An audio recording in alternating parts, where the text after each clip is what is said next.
ছেলে হওয়া এত সহজ না, অনেক কিছু ঘুরে আমাদের মাথায়। সব তো তোমার বইলা বোঝানো যাবে না, তারপরও কিছু বলি শোনো। আমরা ছেলেরা বউর সামনে মার সাথে ভালো করে কথা বললে মারা চলে থাকা সন্তান, আবার মার সামনে বউর সাথে ভালো করে কথা বললে বউর গোলাম। নিজের ছেলে মেয়েদের যদি মারি আমাদের দয়া মায়া নাই, আর ওই ছেলে মেয়েদের যদি কিছু না বলি আশকারা দিতেছি।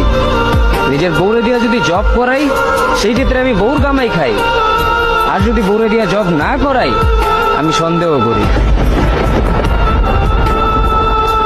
সারাদিন ঘরের বাইরে থাকলে আমরা ভাদাইম্মা, আর যদি ঘরের ভিতরে থাকি তাহলে বেকার, কাজ কাম নাই। আর এই তোমাদের মেয়েদের গায়ে যদি আমরা ভুলেও টাচ করি না আমরা নির্যাতক, আর যদি তোমরা মেয়েরা আমাদের গায়ে হাত তুলো আমরা কাপুরুষ। আর একটা ছেলে কি বা করে পুরো লাইফে নিজের জন্য?